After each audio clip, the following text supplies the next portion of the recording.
My mother's boyfriend demanded I hand over my car keys last night because the man of the house makes all decisions. But he was about to learn who actually owned the house. When my mother started dating Frank 8 months ago, he seemed normal. He was polite, brought flowers, and treated her well. After 3 months, she asked if he could move in since his lease was ending. I wasn't thrilled, but I wanted her to be happy. I was 24, working as a veterinary technician, saving money by living at home. The day Frank moved in, everything changed. He walked through the house, pointing at things. That TV needs to go in the basement. Men watch sports in the living room. He told me my parking spot in the driveway was now his. The man of the house parks closest to the door. When I laughed, thinking he was joking, he got serious. I'm not joking. I'm the man of this house now. My mother just smiled and said Frank was traditional. Within a week, Frank had completely rearranged our lives.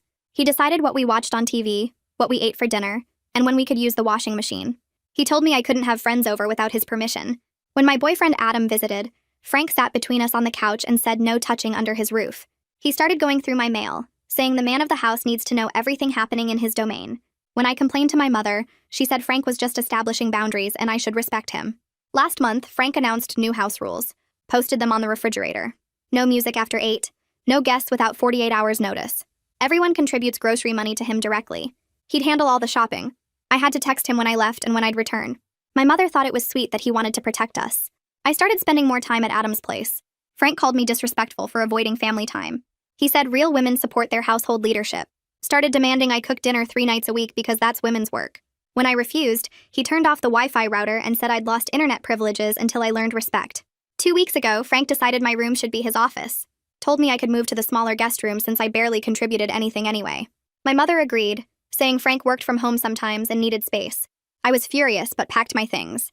Frank immediately moved his huge desk into my room, hung his ugly sports memorabilia on my walls. Yesterday, everything came to a head. Frank announced he was selling my car because the man of the house decided one car was enough for me and Mom to share. He'd use the money for a new truck. He held out his hand for my keys. I laughed.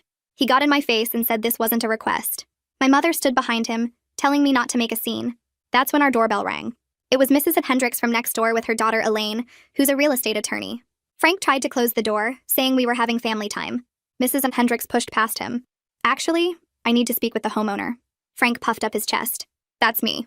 I'm the man of this house. Elaine laughed. No, you're not. I pulled the property records. This house is owned by Ruby Sinclair.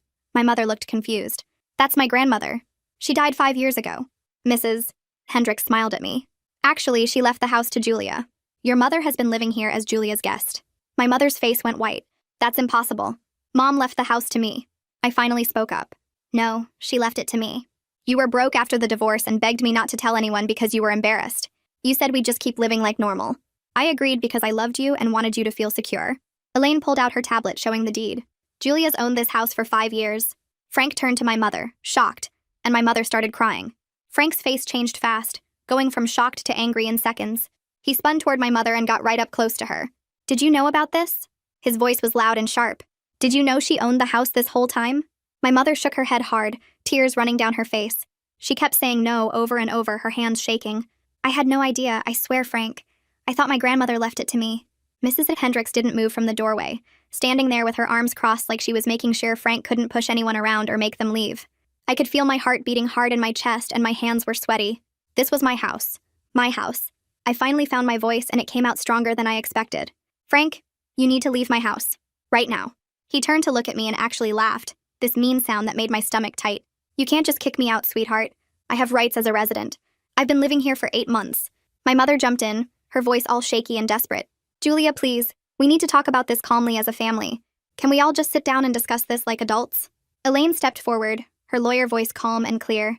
Actually, as the property owner, Julia can absolutely require you to leave. You're not on any lease, Frank. You have no legal claim to residency here. You're essentially a guest who has overstayed their welcome. Frank's face turned red, really red, and he started yelling. You're all crazy. I'm the man of this house. I've been taking care of things here, making decisions, keeping everything running. He pointed at me. You're an ungrateful little girl who doesn't understand how the real world works. Your mother needed someone to step up and be the man around here. Mrs. Hendricks pulled out her phone. Lower your voice right now, Frank, or I'm calling the police for disturbing the peace. My mother was crying harder now, begging everyone to calm down. Please, everyone just stop. We can sit down and talk about this reasonably. We're all upset and saying things we don't mean. But I was done. Done being reasonable with Frank. Done letting him push me around in my own house. Done watching my mother make excuses for him. I looked right at Frank and my voice didn't shake this time. You have until tomorrow evening to pack your things and get out of my house. That's more than fair. Frank looked at my mother, waiting for her to defend him like she always did. She stood there, wringing her hands, looking between us, tears still running down her face. She opened her mouth, but nothing came out. Frank stared at her, waiting, and she just kept crying and wringing her hands. Then Frank changed completely. His face went calm and his voice got soft and reasonable, like he was talking to a crazy person. Honey, look at your daughter. She's clearly having some kind of breakdown. You need to handle this. She's not thinking straight. My mother actually nodded, looking at me with worried eyes. Julia, maybe we should talk privately, just the two of us, without everyone else here? I wanted to scream, but I kept my voice level. Fine, we can talk. Mrs. Hendricks and Elaine looked at each other, then Elaine reached into her bag and pulled out a business card. She walked over and handed it to me. Call me if you need any help at all. Legal help, advice, anything. I took the card and thanked her. Mrs. Hendricks squeezed my shoulder as they walked to the door. You did the right thing, honey. Frank stomped past us toward what used to be my bedroom, and the door slammed so hard the walls shook. My mother flinched at the sound. After the neighbors left and the house got quiet except for Frank's angry movements in the bedroom, my mother led me to the kitchen. She sat me down at the table like I was a kid in trouble. Julia, we can't just throw Frank out on the street. He has nowhere else to go. Where is he supposed to sleep? This is cruel. She wiped her eyes with a tissue. This isn't how Grandma Ruby would have wanted you to treat family. I stared at her. Frank isn't family, Mom. He's your boyfriend. You've known him for 8 months. 8 months. And he's made my life awful. She got defensive right away, her back going straight. Frank is just traditional. You're too sensitive about everything. He was trying to bring order to our household. Someone needed to. I felt anger building in my chest, hot and tight. Order? I kept my voice quiet but firm. Mom, Frank posted rules on our refrigerator like we were children. He took my bedroom and kicked me into the guest room. He tried to sell my car today. My car. He treats me like I'm a kid who needs permission to exist in my own house. My mother shook her head. You're making him sound so much worse than he is. You're being dramatic, Julia. Frank was just trying to help. He wanted us to have structure and routine. That's what men do. They take charge and make things run smoothly. I stared at my mother across the kitchen table and something inside me just broke. Not in a sad way, but in a clear way. She wasn't going to see what Frank really was. She couldn't see it because she didn't want to see it. I stood up and my voice came out steady and calm. Frank leaves tomorrow or you both leave. This is my house and I'm done with this. My mother's face crumpled and fresh tears started. She grabbed my arm and her voice got high and shaky, begging me not to do this, saying I was making her choose between her daughter and the man she loved. I pulled my arm away and told her Frank was the one who made her choose by treating me like garbage in my own home. She kept crying and saying she couldn't just throw him out, that he needed time, that I was being cruel. I grabbed my phone and my keys and walked out. I couldn't stay in that house another minute with Frank's stuff in my bedroom and my mother making excuses for him. I drove to Adam's apartment and he took one look at my face and pulled me inside. I sat on his couch and started crying. Really crying. Angry tears that made my whole body shake. Adam sat next to me and put his arm around me and I told him everything my mother said. He listened and rubbed my back while I cried about 8 months of my mother picking Frank's feelings over mine. 8 months of watching her smile while Frank took over my life piece by piece. Adam said my mother was wrong and I deserved better, and he was proud of me for standing up to Frank. I stayed at his place that night because I couldn't face going home. I barely slept, just lay there thinking about my mother crying in the kitchen, thinking about Frank probably sitting in my old bedroom feeling smug. The next morning I called Elaine before I even got out of bed. She answered on the second ring and I asked her what I could actually do to get Frank out of my house. She was quiet for a second, and then explained that since Frank had been living there for 8 months, he might have what's called established tenancy. That meant I might need to formally evict him through the courts, which could take 30 days or more. My stomach dropped. 30 days of Frank in my house, 30 days of my mother defending him, 30 days of this nightmare. Elaine must have heard something in my voice because she said there was another option. She could send Frank a letter on her law firm's official letterhead demanding he leave immediately. Sometimes that scared people enough that they left without making it a legal thing. The letter would make it clear I had a lawyer and was serious about my rights as the property owner. I told her yes, please do that, and she said she'd have it written up and sent by the end of the day. I thanked her about 5 times and she told me to call her if Frank gave me any trouble at all. I went to work at the veterinary clinic and tried to focus on the animals, but my hands were shaking while I checked a cat's temperature. My coworker Kira noticed right away and pulled me into the back room during our break. She asked what was wrong and I just started talking. I told her everything. About Frank moving in and taking over. About the house rules and my bedroom and him trying to sell my car. About the neighbors showing up with the property records. About my mother lying for 5 years about who owned the house. Kira's mouth fell open and she said she couldn't believe my mother had lied about something that big for that long. I explained that my mother was embarrassed after the divorce, that she was broke and didn't want anyone to know, and I'd agreed to keep the secret because I loved her. Kira shook her head and said that was really messed up, that my mother had put me in an awful position. It felt good to tell someone at work, to have Kira understand why I was so upset. Kira made us both coffee, and we sat in the break room. She said I should talk to her mother, Pamela, who was a family therapist. Kira said her mom had seen situations like this before, and might have advice about dealing with my mother's behavior. I hesitated because it felt weird to talk to a therapist about my family problems, like I was airing dirty laundry to a stranger. Kira insisted that her mom had helped lots of people with family stuff and wouldn't judge me. She pulled out her phone and texted her mom right there, asking if she'd be willing to talk to me. Her mom texted back within minutes saying yes. Kira showed me the message and I felt a weird mix of relief and embarrassment. I told Kira thank you and that I'd think about it, but she gave me that look that meant she knew I needed to do it. When I got home that evening, Frank was sitting in the living room like nothing had happened. He had the TV on, watching some sports game, and he barely looked up when I walked in. He pointed toward the kitchen and told me dinner was in the fridge if I wanted it, like he'd done me some big favor by putting leftovers away. I stood there staring at him and he just kept watching TV, acting like yesterday never happened, like he hadn't just found out this wasn't his house at all.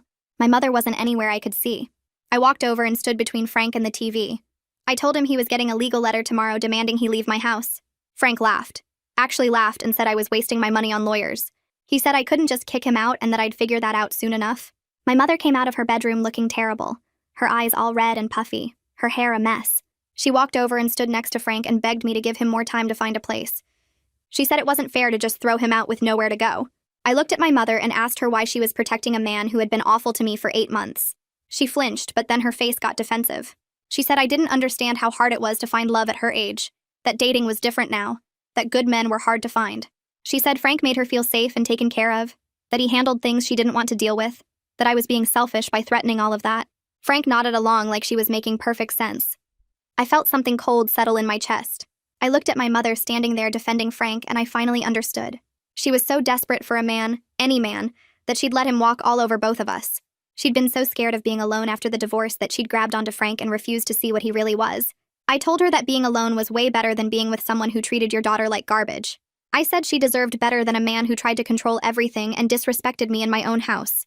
My mother just shook her head and said I was too young to understand, that I had Adam, so I didn't know what it was like to be alone. Frank put his arm around her shoulders and she leaned into him. I turned around and went to my room, the small guest room that used to be mine before Frank decided he needed my real room for his office. The next morning, I stayed in my room until I heard Frank leave for his usual coffee run. I came out and found my mother in the kitchen making breakfast, her eyes still red and puffy from crying the night before. She looked at me but didn't say anything, just kept scrambling eggs like everything was normal. I poured myself coffee and sat at the table and we stayed in this weird silence until Frank came back. He walked in carrying a large envelope with a law firm logo on it and his face had gone completely white. He ripped it open right there in the kitchen, and I watched his expression change from confused to angry as he read through the pages.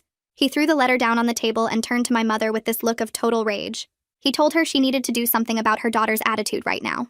My mother picked up the letter with shaking hands and started reading while Frank paced around the kitchen muttering about disrespect and ungrateful children.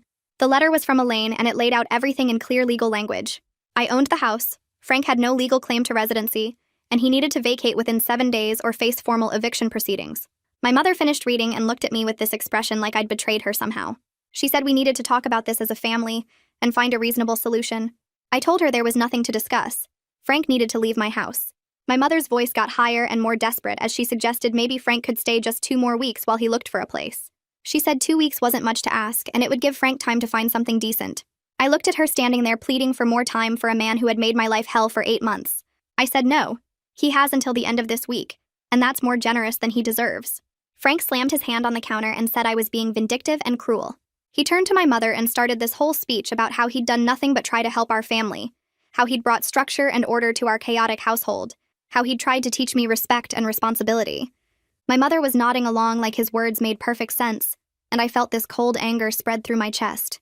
She actually seemed to believe him, seemed to think Frank was some kind of victim in all this instead of the controlling bully he really was. I stood up and walked out of the kitchen because I knew if I stayed, I'd say something I couldn't take back. I went to my room and called Kira, told her I needed to talk to her mom as soon as possible. She texted her mom right away, and within minutes Pamela had responded saying she could see me that afternoon at her office. I left the house without telling Frank or my mother where I was going. Pamela's office was in a small building downtown with comfortable chairs and soft lighting that was supposed to make you feel calm. She was in her 50s with kind eyes and this gentle way of speaking that made you want to tell her everything. I sat down and just started talking, told her about Frank moving in and taking over, about my mother lying about the house ownership, about the legal letter and my mother begging for more time. Pamela listened without interrupting, and when I finished, she leaned forward and said something that hit me hard. She said my mother showed clear signs of codependency, and this pattern had probably been there long before Frank came into the picture. She explained that my mother's need for male validation was so strong that she was willing to sacrifice her relationship with me to keep Frank happy.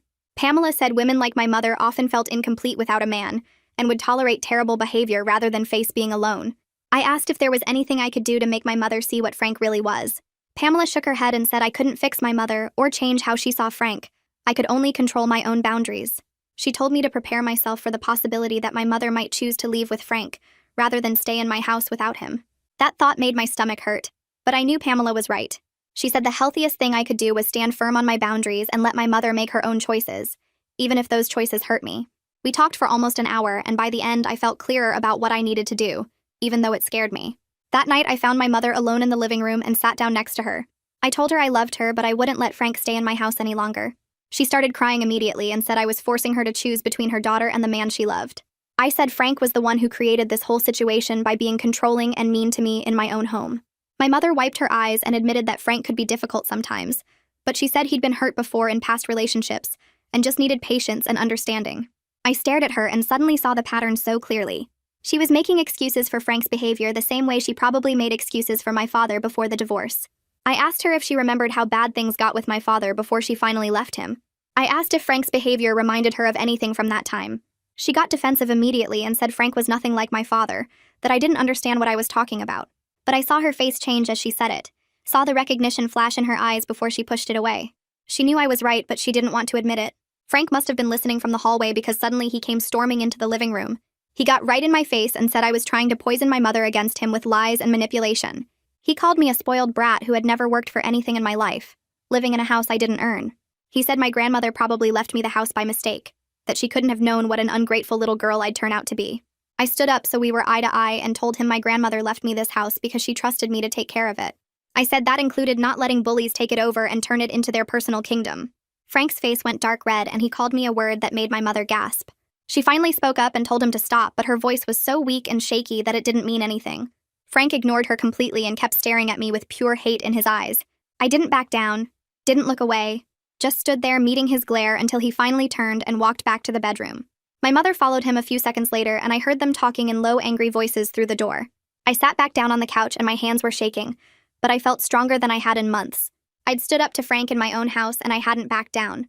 I pulled out my phone and texted Adam that things were getting bad, and I needed him here. He responded immediately saying he was on his way. I sat there on the couch listening to my mother and Frank's voices rise and fall through the bedroom door, unable to make out words but hearing the anger in Frank's tone and the pleading in my mother's. 20 minutes later, the doorbell rang and I jumped up to answer it. Adam stood there looking worried, and I fell into his arms for just a second before pulling him inside. Frank must have heard the door because he came storming out of the bedroom, his face still red from arguing. He pointed at Adam and his voice came out hard and mean. Adam just looked at him calmly and said he was here because I invited him, and this wasn't Frank's house to control. Frank's whole body went stiff, and he took a step toward Adam with his fists clenched. My hands were shaking as I grabbed my phone and pulled up the emergency call screen, my finger hovering over the button. My mother came running out of the bedroom and pushed herself between Frank and Adam, her hands up like she was trying to stop traffic. She was begging everyone to calm down, her voice high and scared, when someone knocked hard on the front door. I opened it to find Mrs. Hendricks standing there looking concerned. She asked if everything was okay because she'd heard yelling from her yard. The sight of Mrs. Hendricks standing in the doorway with Adam beside me seemed to drain something out of Frank. His shoulders dropped and he stepped back, but his face was still twisted with anger.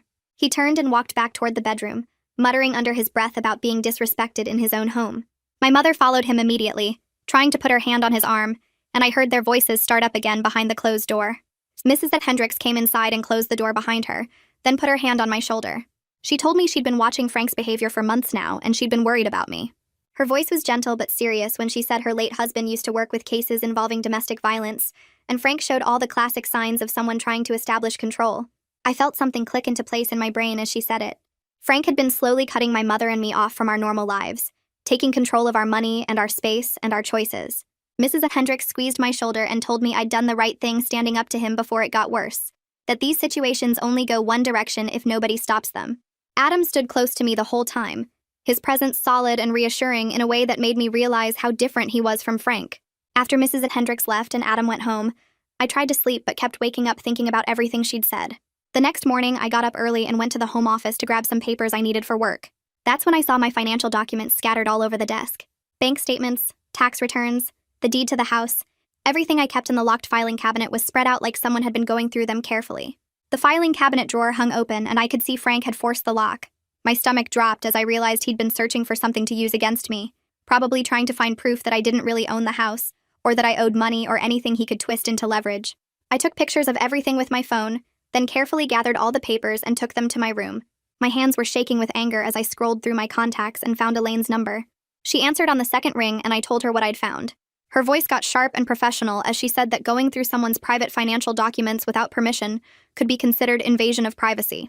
She asked if I'd thought about changing the locks, and I admitted I hadn't, but now it seemed like the obvious thing to do. Elaine said I should do it immediately and give my mother a key, but not Frank, that as the homeowner I had every right to control who had access to my property. I looked up locksmiths on my phone and found one who could come that afternoon while Frank was out running errands. When I told my mother what I was planning, she got upset and said I was being too extreme. I showed her the pictures of my scattered financial documents and told her Frank had crossed a line by breaking into my private papers. She started to make excuses about how he was probably just looking for something innocent, but I cut her off and said the locksmith was coming whether she liked it or not. The locksmith showed up at 2 in the afternoon and spent an hour changing all the exterior door locks. He gave me 3 sets of keys and I handed one to my mother, keeping the other 2 for myself. She held the key in her hand like it was something dangerous and asked what she was supposed to tell Frank. I told her she could tell him whatever she wanted, but he wasn't getting a key to my house. Frank came home around 5 and I watched through the window as he tried his key in the front door. It didn't work, and I saw confusion cross his face before it turned to anger. He started pounding on the door with his fist, yelling for someone to let him in. My mother looked at me with panic in her eyes and I unlocked the door, but told her she could go talk to him on the porch. She slipped outside and I locked the door again behind her, staying inside where I could see them through the window. Frank was yelling at her, demanding to know why his key didn't work. She tried to explain about the locks being changed and he demanded she give him her key right then. I watched my mother's face and saw her actually considering it, her hand moving toward her pocket. That's when I opened the door and stepped out onto the porch. I looked my mother right in the eyes and told her if she gave Frank that key, she needed to pack her things and leave with him. She froze with her hand still halfway to her pocket, looking between me and Frank.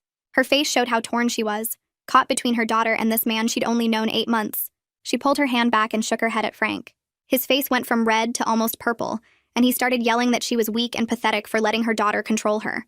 My mother stood frozen on the porch with her mouth slightly open, staring at Frank like she'd never seen him before. Her face had gone pale and her hands were shaking at her sides. Frank kept going, his voice getting louder as he pointed his finger at her chest.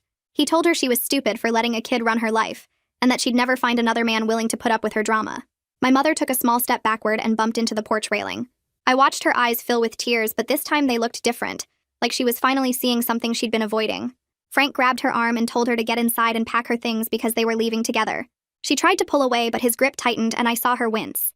That's when Mrs. Hendricks appeared at the bottom of our porch steps. She told Frank in a calm but firm voice that he needed to let go of my mother and leave the property immediately. Frank whipped around and called her a nosy old woman who should mind her own business. Mrs. Hendricks pulled her phone out of her pocket and held it up so Frank could see. She said if he didn't leave right now, she was calling the police for trespassing and assault. Frank laughed and said she was being dramatic, that he was just having a private conversation with his girlfriend. Mrs. Hendricks started dialing and Frank's face changed. He let go of my mother's arm and backed toward the porch steps. He pointed at my mother and told her she had 24 hours to come to her senses, or he was done with her forever. Mrs. Hendricks spoke into her phone, giving our address and describing Frank to the dispatcher. Frank's eyes went wide and he practically ran to his truck parked on the street. He peeled out of the driveway so fast his tires squealed against the pavement. The sound echoed down our quiet street and I saw a few neighbors looking out their windows. My mother stood on the porch hugging herself and crying, but not the way she'd been crying before. These were different tears, heavier somehow, like something inside her had finally broken open. Mrs. Hendricks came up onto the porch and put her arm around my mother's shoulders. She guided her inside and I followed, locking the door behind us. My mother sank onto the couch and buried her face in her hands. Mrs. Hendricks sat next to her and rubbed her back in slow circles. I stood near the doorway, not sure what to do or say. After a few minutes, my mother looked up at me with red, swollen eyes. She said Frank had talked to her that way before, but always in private where no one else could hear. He'd call her names and tell her she was lucky he stayed with her. Then later he'd apologize and bring her flowers and say he was just stressed about work. She'd believed him every time because she wanted so badly for the relationship to work. I sat down on the other side of her and took her hand. I told her as gently as I could that apologizing after being mean was part of how people like Frank kept control. They hurt you, then make you feel grateful when they're nice again. My mother started crying harder and nodded like she understood but had been too scared to admit it. Mrs. Hendricks stayed for another hour making sure my mother was okay before going home. Over the next few days, my mother moved through the house like a ghost. She was quiet and thoughtful, spending a lot of time sitting in the kitchen staring at nothing. Frank kept texting her, and at first she'd just stare at her phone when it buzzed. Finally, on the third day, she showed me the messages. They started out apologetic, with Frank saying he was sorry for losing his temper, and that he loved her.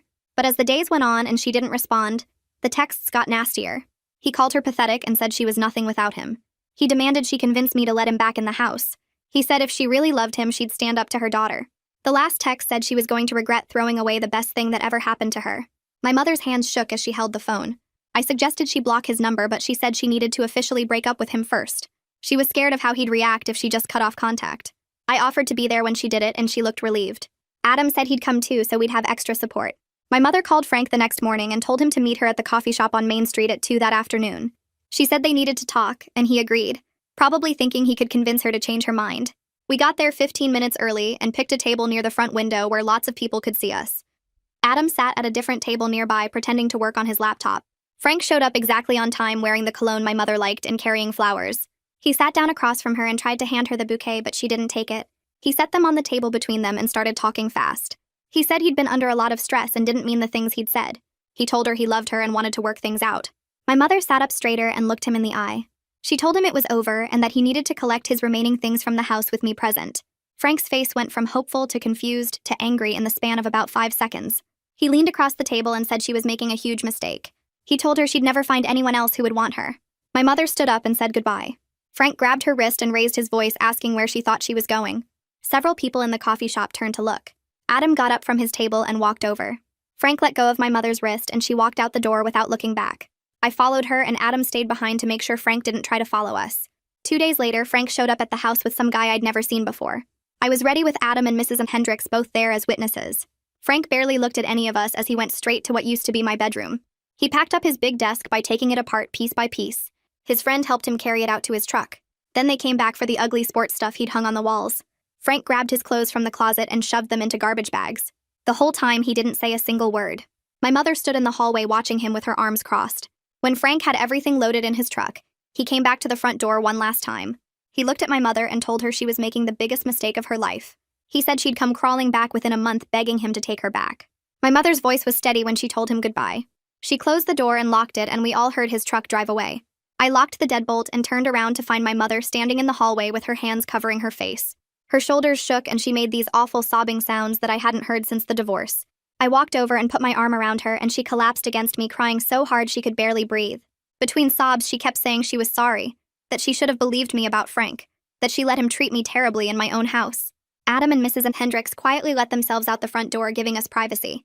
My mother pulled back and looked at me with red, swollen eyes, and told me she knew I was right about everything, and she had been too scared to admit it.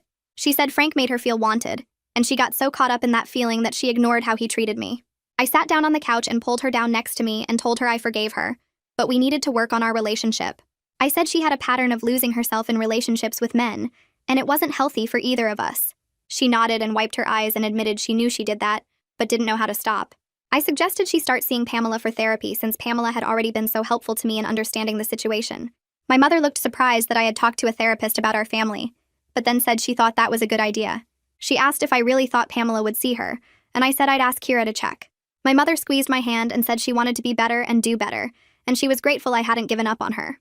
The next day, I asked Kira if her mother had any openings, and Kira said Pamela had actually been hoping my mother would want to talk to someone. Pamela had an opening that Thursday afternoon, and my mother went to her first appointment looking nervous but determined. Over the following weeks, my mother went to therapy every week, and I could see her starting to change. She seemed more thoughtful and less reactive. One evening, about 3 weeks after Frank left, she sat me down at the kitchen table and said she needed to apologize for lying about the house ownership. She said she had been so embarrassed after the divorce because my father left her with nothing, and she felt like a failure. When Grandma Ruby left me the house instead of her, she felt even more ashamed. Like even her own mother didn't trust her. I told her I understood why she felt that way, but keeping that secret for 5 years made everything so much worse. I said if she had been honest from the beginning, we could have worked through it together instead of her feeling like she had to pretend. She agreed and said Pamela was helping her see how her shame made her hide things, and how that hiding made her vulnerable to people like Frank. We sat there for a long time just talking honestly about the divorce and Grandma Ruby and all the years of pretending. Finally, my mother said she wanted us to be more honest with each other going forward, even when the truth was uncomfortable or embarrassing. A few days later, my mother brought up paying rent. She said now that everything was out in the open, she wanted to contribute financially to the house. I thought about it and told her she didn't need to pay rent as long as we kept working on our relationship, and she respected that it was my house. She looked relieved and grateful and said she understood this was my home and she was my guest. I could see her processing that reality and accepting it in a way she never had before. She started being more aware of boundaries, asking before she rearranged furniture or made plans that involved the house. It felt like we were finally building something healthier between us. The next weekend, I decided it was time to move back into my original bedroom. I couldn't stand seeing Frank's ugly desk setup anymore, and I wanted my space back. My mother offered to help me move everything, and we spent Saturday carrying the guest room furniture back and forth. We took down all of Frank's sports stuff, and I threw it in the garage for him to pick up if he ever had the nerve to come back. Then my mother suggested we repaint the room to really make it mine again. We went to the hardware store and picked out a soft blue color that I loved. We spent the whole next weekend painting together, and my mother helped me hang new curtains that actually matched my style, instead of the old ones Frank had complained about. Working together on the room felt good, like we were building something positive instead of just surviving Frank's mess. My mother kept apologizing for letting Frank take my room in the first place, and I told her we were moving forward now, and that's what mattered. Around this same time, Adam and I started getting more serious about our relationship. We had been together for a year, but Frank's presence had kept things from progressing. Now that Frank was gone, Adam started spending more time at the house, and my mother was genuinely happy to see him. One night after Adam left, my mother told me she could see that Adam respected me in a way Frank never did. She said Adam listened when I talked and never tried to control what I did or who I saw. She told me she was glad I had someone good in my life, and that she hoped I never settled for less than I deserved. It meant a lot to hear her say that, because it showed she was learning to recognize healthy relationships. At work one day, Kira pulled me aside during our lunch break and said her mother Pamela had been really impressed with my mother's progress in therapy. Kira said Pamela told her that my mother was doing the hard work of understanding her patterns and learning to be comfortable alone. My mother was working on valuing herself outside of romantic relationships and recognizing her own worth. Kira said Pamela thought my mother was one of her most committed clients and was making real changes. I felt proud of my mother for sticking with therapy and actually doing the work, instead of just going through the motions. 3 months after Frank left our house felt completely different. My mother was doing so much better, and our relationship was stronger than it had been in years. She had started taking art classes at the community center on Tuesday nights and was making friends with other women in the class. She showed me her paintings, and they were actually pretty good. She seemed lighter somehow, like a weight had been lifted.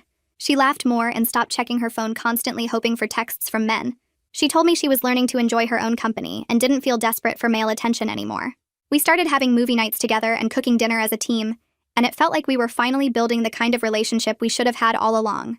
Then I got called into my supervisor Brian's office at the veterinary clinic, and my stomach dropped thinking something was wrong. But Brian was smiling when I walked in, and he told me to sit down.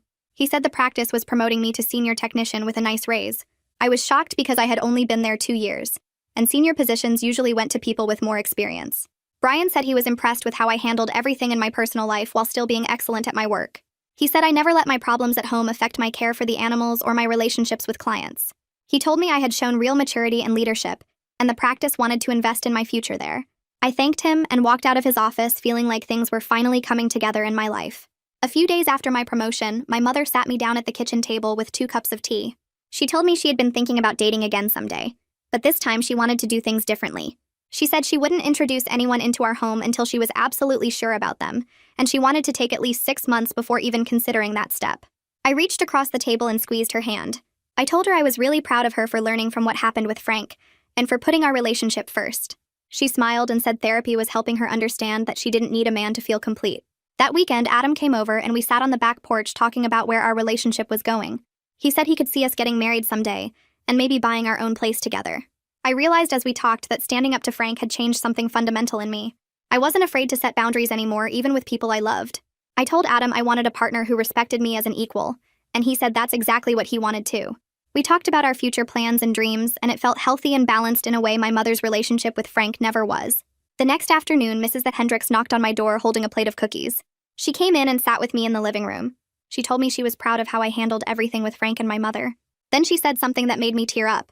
She told me my grandmother Ruby would have been so proud to see me stand up for myself like that.